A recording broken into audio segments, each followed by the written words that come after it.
So hello everyone, welcome back to my YouTube channel. कल की class में हमने स्टडी किया था कोऑर्डिनेशन कंपाउंड का इंट्रो, जिसमें कि कंपाउंड और कोवलेंट कंपाउंड में डिफरेंस समझा था। सो कोवलेंट कंपाउंड में एक बार रिकॉल करवा देती हूँ फास्टली। तो जो कोवलेंट कंपाउंड होते हैं उसके अंदर क्या होते हैं, कोवलेंट बॉन्ड रहते हैं, प्लस में ये नॉन मेटल और नॉन मेटल के बिटवीन होते हैं। और प्लस में जो कोऑर्डिनेशन कंपाउंड होते हैं वो मेटल यानी सेंट्रल मेटल आयन और नॉन मेटल आयन के बिटवीन होते हैं। और इनके जो जो ये मेटल्स आयन है, ये एक स्पेशल टाइप के आयन होते हैं जिनको हम ट्रांजिशन मेटल आयन कहते हैं, और ये इलेक्ट्रॉन को डोनेट करने की कैपेसिटी रखते हैं। आफ्टर दैट अगर हम बात करें, जो कोऑर्डिनेशन कंपाउंड है उन्हीं को हम क्या कहते हैं, कोऑर्डिनेशन जो न्यू मॉडर्न केमिस्ट्री है, इनऑर्गेनिक केमिस्ट्री, वहीं पर हम उसको कोऑर्डिनेशन कंपाउंड कहते हैं। ये हमारे बायोलॉजिकल सिस्टम में भी बहुत ज़्यादा रोल प्ले करता है, जैसे कि क्लोरोफिल में, हीमोग्लोबिन में, और विटामिन B12 और टेक्सटाइल्स इंडस्ट्री और इलेक्ट्रोप्लेटिंग में, और मेडिसिनल केमिस्ट्री में भी इसका बहुत बड़ा रोल है। मतलब यहाँ पर हम इसको अप्लाई करते हैं। टॉपिक क्या है, मैं मिस साधना विश्वकर्मा। स्टार्ट करते हैं आज का लेक्चर, जो कि है वर्नर्स थ्योरी। वर्नर्स थ्योरी, सबसे पहले जो वर्नर है उनका पूरा नाम है अल्फ्रेड वर्नर। इन्होंने क्या करा था, अपनी एक थ्योरी दी थी, जो कि एक स्विस के साइंटिस्ट थे जिन्होंने पहली बार फॉर्मुलेट करा था अपने आइडिया को। बेसिकली उन्होंने कोऑर्डिनेशन कंपाउंड का स्ट्रक्चर कैसा है, कैसे वो बना हुआ है, उसको अपने एक्सपेरिमेंट बेसिस पे पता लगाया था। तो इन्होंने प्रपोज करा क्या, दो टाइप की वैलेंसी, एक तो थी प्राइमरी वैलेंसी और एक तो थी सेकेंडरी वैलेंसी। क्लियर है आपको? ठीक है, कितने टाइप ऑफ वैलेंसी थी? Two type of, primary valency और सेकेंडरी वैलेंसी। अगर मैं आपसे बात करूं, प्राइमरी वैलेंसी वो वैलेंसी होती है जो आयनाइजेबल थी, और सेकेंडरी वैलेंसी कौन सी है, जो आयनाइजेबल नहीं थी। ठीक है, wait class, yes. Primary valency ionisable होती है और सेकेंडरी वैलेंसी आयनाइजेबल नहीं होती है, ये आपको याद रखना है। अब यहाँ पे क्या है, एग्जांपल दिए हुए हैं आपको, क्या है, CrCl3। अभी यहाँ पर कोई बाहर ऐसे ब्रैकेट नहीं है, अगर ब्रैकेट होता तो ये सेकेंडरी वैलेंसी बन जाती, बट यहाँ कोई ब्रैकेट नहीं है, इसलिए हम इसको बोल सकते हैं ये हमारी क्या है, प्राइमरी वैलेंसी। यानी कि जब हम किसी सॉल्यूशन में इसको डिसॉल्व करेंगे तो क्या होगा, ये Cl3 अलग हो जाएंगे और Cr अलग रह जाएगा। दैट मीन्स इसकी प्राइमरी वैलेंसी, कितने क्लोरीन बाहर जा सकते हैं, 3। तो ये क्या है, ये इसकी जो प्राइमरी वैलेंसी है वो 3 होगी। नेक्स्ट है कोबाल्ट क्लोराइड, इसकी वैलेंसी कितनी है, 2। प्लैटिनम के साथ क्लोरीन अटैच है, इसकी वैलेंसी कितनी है, 2। तो इस तरीके से यहाँ पे प्राइमरी वैलेंसीज आपको दी हुई है। क्लियर है? नेक्स्ट, इन सीरीज में अगर हम बात करें, कोबाल्ट क्लोराइड जो है अमोनिया के साथ, it was found some chloride ion. मतलब कि पता है क्या होता है, जब हम इसको क्या करते हैं, देखो, इसको जब हम अमोनिया यानी नाइट्रेट सॉल्यूशन के साथ जब हम डिसॉल्व करते हैं, सिल्वर नाइट्रेट सॉल्यूशन के साथ, तो क्या होता है कि कुछ ऐसे प्रेसिपिटेट होते हैं जो AgCl के साथ चिपक कर आ जाते हैं। दैट मीन्स जिनसे हमें पता चलता है कि कुछ ऐसे एलिमेंट थे जो आयनाइज्ड हो गए हैं। क्लियर है? तो ये चीज़ें यहाँ पर रहती है। इसके जो है कुछ क्वेश्चन देख लेते हैं आगे क्या रहता है। तो आपको याद रखना है कि जो भी हमारा कंपाउंड है वो सिल्वर नाइट्रेट सॉल्यूशन के साथ रिएक्ट करता है और उसके बाद क्या करता है, प्रेसिपिटेट बनाता है AgCl के ऊपर, है ना। चलिए इसके बेसिस पे क्वेश्चन करना स्टार्ट करते हैं। यहाँ पर बोल रहा है कि हमने 1 मोल ऑफ एक कंपाउंड लिया है। क्या लिया है? 1 मोल ऑफ कंपाउंड है, जो कि ये है, ठीक है, जो कि येलो कलर का है। ये हमें दे रहा है 3 मोल ऑफ AgCl, यानी 3 मोल, लाइक जो आयनाइज हुए ना, वो 3 मोल ऑफ AgCl है। तो यहाँ पर क्या होगा, देखो, हमें यहाँ पर इसका एक स्ट्रक्चर बनाना है। उससे पहले आप एक चीज़ समझो, यहाँ पर ये जो होता है इसे हम कहते हैं स्क्वायर ब्रैकेट। इसके अंदर एक होता है मेटल, और यहाँ पर होते हैं लिगेंड्स। 2 टाइप ऑफ लिगेंड भी हो सकते हैं, 3 भी लिगेंड हो सकते हैं, ठीक है। वो हम आगे भी डिस्क्राइब करेंगे कितने टाइप ऑफ लिगेंड यहाँ पर होते हैं, ठीक है। ये लिगेंड है 1 2 3 4 एक्स नंबर ऑफ हो सकते हैं। इसके बाद यहाँ पर चीज़ें रहती है जिन्हें हम कहते हैं काउंटर आयन, जो कि बेसिकली आयनाइज्ड हो जाते हैं। यानी जब हम स्क्वायर ब्रैकेट को कम्प्लीटली देखते हैं, इसको हम स्क्वायर ब्रैकेट या फिर एंटिटी भी कहते हैं, ठीक है। अच्छा, ये है सेंट्रल मेटल आयन, ये है लिगेंड, और ये है काउंटर आयन, ठीक है। जब हम बात करते हैं इस कंपाउंड को अगर हम डिसॉल्व करेंगे किसके साथ, सिल्वर नाइट्रेट सॉल्यूशन में, तो क्या होगा, इसमें से कुछ आयंस जो है AgCl के साथ प्रेसिपिटेट बना लेंगे। तो बेसिकली जो प्रेसिपिटेट बनाएंगे वो क्या होगा, ये वाला कंपाउंड, लाइक यहाँ से ब्रेक होगा, और यही हमारी क्या है, प्राइमरी वैलेंसी, ठीक है। और ये जो क्या है, ये सेकेंडरी वैलेंसी है, जो कि कभी आयनाइज नहीं होती, याद रखना। अगर यहाँ स्क्वायर ब्रैकेट नहीं है, ओनली MLX लिखा है, तो दैट मीन्स यही इसकी प्राइमरी वैलेंसी, सेकेंडरी वैलेंसी नहीं है, ठीक है। चलो क्वेश्चन करते हैं। देखो यहाँ पर पहले क्वेश्चन को देखो ध्यान से। हमें सबसे पहले क्या करना है, कि स्क्वायर ब्रैकेट बनाना है। स्क्वायर ब्रैकेट बना लिया। अब सेंट्रल मेटल कौन है, कोबाल्ट है, तो कोबाल्ट को लिख लो। उसके बाद देखो कितने आयन्स बाहर चले गए थे AgCl के साथ 3, तो दैट मीन्स यहाँ पे आयन वाले कौन है, नेगेटिव चार्ज वाले क्लोरीन है, तो यहाँ पर क्लोरीन कितने लिखने हैं हमें, 3 लिखने हैं। क्लियर है। अब बचा क्या है यहाँ पर, इसके बाद ये कंप्लीट है, ये कंप्लीट है, ये बच गया, तो हम क्या करेंगे, लिखेंगे NH3 और कितने हैं NH3, तो ये है हमारे कितने 6, तो यहाँ पर लिख देंगे 6। ये जो कंपाउंड हो गया रेडी। ठीक है, देखो जरा क्या बनेगा इसका। सबसे पहले स्क्वायर ब्रैकेट स्टार्ट करो, मेटल लिखो, उसके बाद हमने देखा कि जो स्क्वायर ब्रैकेट है उसके बाद कितने क्लोरीन आने चाहिए, 2, दैट मीन्स क्या लिखेंगे, Cl2।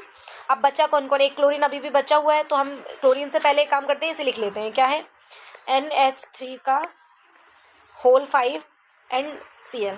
ठीक है, बाकी इसके ज्योमेट्री में आपको अभी आगे बताऊंगी। इसके साथ जो या तो 4 लिगेंड अटैच हो सकते हैं या तो 6 हो सकते हैं, ऐसे आपको बार बार दिखेगा। ठीक है, चलिए नेक्स्ट क्या है, नेक्स्ट का बना लेते हैं स्ट्रक्चर।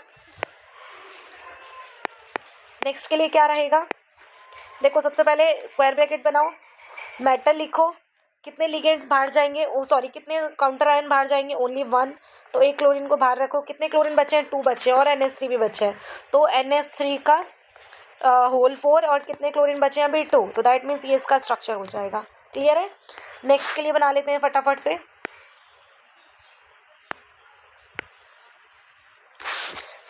कोबाल्ट लिखो और क्लोरीन एक बाहर जा रहा है, दैट मीन्स काउंटर आयन एक होगा आपका। ठीक है, NH3 कितने हैं, 3 हैं, NH3 4 है, 4 लिखा हुआ है ना, और कितने क्लोरीन अभी बच गए, 2, तो Cl और आगे 2। ठीक है, ये हमारे सारे हो गए खत्म। बेसिकली यहाँ पर इन्हीं सारी चीज़ों को एक्सप्लेन करा गया है जो मैंने आपको सारी चीज़ें बताई हैं। ठीक है, फिर से का हर 1 मिनट में हो रहा।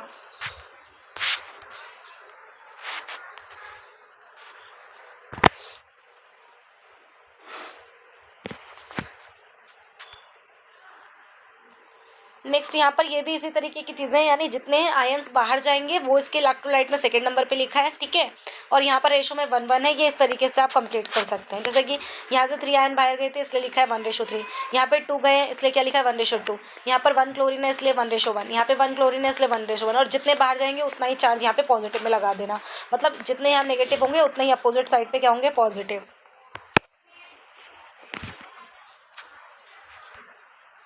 नेक्स्ट यहाँ पर कुछ इंपॉर्टेंट पॉइंट्स हैं, चलो देख लेते हैं इनको फटाफट से।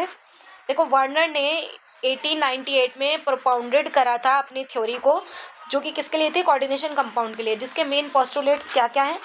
सबसे पहला है आपका यहाँ पर, देखो याद रखो इन्होंने क्या बोला था कि यहाँ पर कोऑर्डिनेशन कंपाउंड मेटल शो करते हैं क्या, 2 टाइप ऑफ लिंकेज, एक तो होता है लिंकेज लाइक वैलेंसी भी आप कह सकते हैं, एक तो प्राइमरी और एक क्या है सेकेंडरी। और उसके बाद क्या देखा था, प्राइमरी वैलेंसी नॉर्मली कैसी होती है, आयनाइजेबल होती है और सेटिस्फाई करती है नेगेटिव आयन को। ठीक है, और जो आपकी सेकेंडरी वैलेंसी होती है वो कैसी होती है, नॉन आयनाइजेबल होती है और ये सेटिस्फाइड करती है न्यूट्रल मॉलिक्यूल को या फिर नेगेटिव आयन को, याद रखना। और सेकेंडरी वैलेंसी इक्वल होती है किसके, कोऑर्डिनेशन नंबर के, याद रखना है ना, fix of the metal, fix for the metal, हर एक मेटल के लिए फिक्स होता है, जो कि मैंने बताया था 6 और या फिर 4 था। आयन और group bound by the secondary linkage to metal have characteristics special arrangement, मतलब उसका जो अरेंजमेंट है वो एक स्पेशल टाइप का होता है। लाइक मैं आगे बताऊंगी कब ऑक्टाहेड्रल होगा, कब टेट्राहेड्रल होगा, कब उसका स्क्वायर प्लेनर होगा, तो ये डिफरेंट ज्योमेट्री रहेंगी। अब यहाँ पर आ जाओ, आर कॉल्ड पॉलीहाइड्रा। ठीक है, तो पॉलीहाइड्रा की डेफिनेशन आपको आनी चाहिए। Next species within the square bracket are coordination entity, ये मैं आपको पहले ही बता चुकी हूँ कि जो भी स्पीसीज स्क्वायर ब्रैकेट के अंदर होती हैं उसे हम क्या बोलते हैं, एंटिटी या फिर कॉम्प्लेक्स कहते हैं। क्या कहते हैं, एंटिटी या फिर कॉम्प्लेक्स कहते हैं। और जो भी आउटसाइड होते हैं, कहाँ पर, सेंट्रल मेटल के, the ion outside the square bracket is called a counter ion. ठीक है, उनको क्या बोलते हैं हम, काउंटर आयन बोलते हैं, तो ये आपको याद रखना है। इसके बाद देखो यहाँ पर कुछ काफ़ी सारे एग्जांपल्स दे रखे हैं आपको। ठीक है, दिस वन, मतलब ये जो सारे हैं ये कैसे शेप के हैं, ये सभी कैसे ऑक्टाहेड्रल एंटिटी के हैं। क्यों, क्योंकि इनके पास कितने लिगेंड है, 6। देखो यहाँ पर भी 6 है, यहाँ पर 5 ये है, एक क्लोरीन हो गए 6, यहाँ पर 4 ये है और 2 ये है, हो गए 6। ये सभी क्या करेंगे, ऑक्टाहेड्रल शेप को बनाएंगे, ऑक्टाहेड्रल ज्योमेट्री इनकी शो होगी। ठीक है, अगर किसी के पास 4 है तो 4 के लिए 2 कंडीशन है, या तो वो टेट्राहेड्रल होगा या फिर वो कैसा होगा, स्क्वायर प्लेनर होगा। ठीक है, शेप भी बता देती हूँ मैं आपको। ये मान लो कोई मेटल है, अगर कोई लिगेंड 1 2 3 4 5 6 इस तरीके से अटैच है तो वो ऑक्टाहेड्रल होगा। इसको कुछ इस तरीके से समझ सकते हैं, ये बना इसका स्क्वायर। ठीक है, और यहाँ पर इससे एक पिरामिड अटैच हो जाएगा। ठीक है, देन एक पिरामिड यहाँ पे अटैच हो जाएगा। तो बेसिकली इसी को ही ट्राइगोनल स्क्वायर बाइपिरामिडल या फिर ऑक्टाहेड्रल कहते हैं। और जब हम बात करेंगे टेट्राहेड्रल, टेट्राहेड्रल के केस में क्या रहेगा, जैसे ये मेटल है, सॉरी यहाँ पर सारी जगह लिगेंड थे आपके, ठीक है।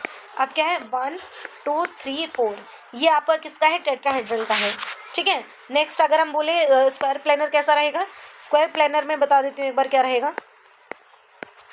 स्क्वायर प्लेनर में ये मेटल है और इसमें कुछ इस तरीके से ज्योमेट्री होती है, ये लिगेंड ये लिगेंड ये लिगेंड ये लिगेंड, ठीक है। तो इस तरीके से 4 ऐसे रहता है, ठीक है। तो ये स्क्वायर प्लेनर है और ये इस तरीके से चीज़ें याद रखना, ठीक है। चलिए आगे चलते हैं।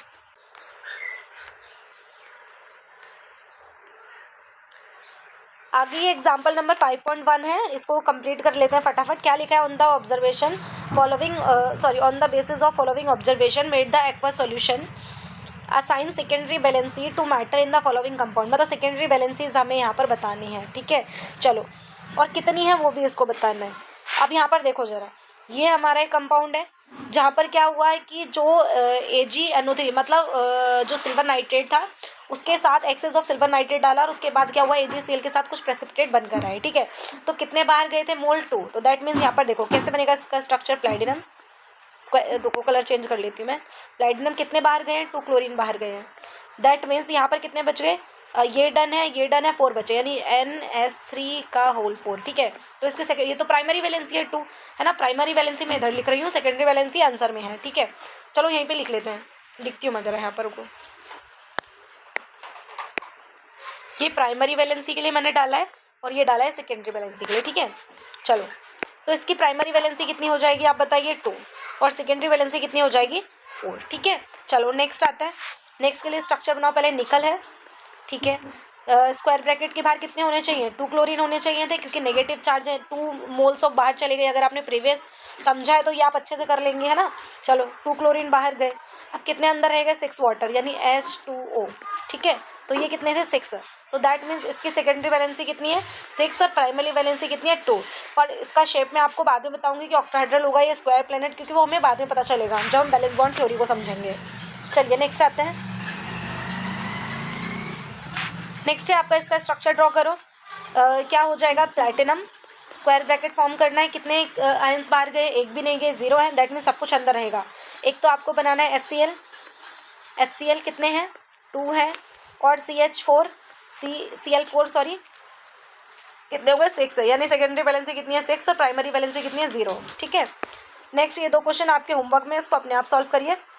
नेक्स्ट जो हमारा टॉपिक है वो है difference between double salt and complex, ठीक है। तो डबल सॉल्ट बेसिकली क्या होते हैं, जो कम्प्लीटली आयनाइज्ड हो जाते हैं, कम्प्लीटली क्या हो जाते हैं, आयनाइज्ड हो जाते हैं। और कॉम्प्लेक्स क्या होते हैं, जो कम्प्लीटली आयनाइज्ड नहीं होते, लाइक इनकी सिर्फ प्राइमरी वैलेंसी आयनाइज होती है, सेकेंडरी वैलेंसी वैसे के वैसे ही पड़ी रहती है। तो चलिए देखते हैं इसको आगे क्या है। Both double salt as well as complex are formed by a combination of 2 और मोर स्टेबल कंपाउंड। मतलब 2 या 2 से ज़्यादा कंपाउंड से मिलकर बने होते हैं, स्टेबल कंपाउंड से, उसे हम क्या कहते हैं, दोनों लगभग सेम है देखा जाए तो, बट इसमें भी कुछ डिफरेंसेस है। क्या क्या डिफरेंसेस हैं, डबल सॉल्ट में कार्बोनाइट है आपका KCl MgCl2 6 mole of water, ठीक है, जो कि कम्प्लीटली डिसोशिएट हो जाएगा। कैसे पता चलेगा, जब हम किसी एक्वस में डालेंगे तो हमें पोटेशियम की प्रॉपर्टी भी दिखेंगी, क्लोरीन की प्रॉपर्टी भी दिखेंगी, मैग्नीशियम की प्रॉपर्टी भी दिखेंगी, वाटर की भी। दैट मीन्स हमें पता चलेगा कम्प्लीटली आयनाइज हो गया है। नेक्स्ट आपका इंपॉर्टेंट है मोहर सॉल्ट, FeSO4.NH4 का whole twice and SO4.6 mole of water. इसके बाद है पोटेशियम। पोटेशियम का फॉर्मूला भाई करेक्ट कर लो, मैं दोबारा बताती हूँ क्या है, K2SO4.Al2SO4.12 मोल ऑफ वाटर, ये कंप्लीट एक्सपेंडेड फॉर्म में इसका फॉर्मूला रहेगा, ठीक है। तो इसका फॉर्मूला देख लेना। उसके बाद है dissociate into simple ion, completely dissociate हो जाते हैं कहाँ पर, वाटर के साथ या किसी भी सॉल्यूशन के साथ। वेन एवर जो कॉम्प्लेक्स आयन है वो सिर्फ क्या होता है, नॉट डिसोशिएट कम्प्लीटली, क्योंकि इनके सिर्फ जो काउंटर आयन्स होते हैं ना, सिर्फ वही डिसोशिएट होते हैं, बाकी चीज़ें डिसोशिएट नहीं होते। लेक्चर में हम नेक्स्ट टॉपिक को समझेंगे, तो मिलते हैं नेक्स्ट वीडियो में। इतने टॉपिक को कंप्लीट कर लीजिएगा। Thank you so much watching this video. हर सवाल का जवाब है हाँ जी इनके पास, आसानी से आए समझ में मेथड इनके खास। हो केमिस्ट्री और साइंस हम पढ़ते जैसे गेम, हो केमिस्ट्री और साइंस हम पढ़ते जैसे गेम। हो फेवरेट टीचर सबकी अपनी एसवी मैम, हो फेवरेट टीचर सबकी अपनी एसवी मैम।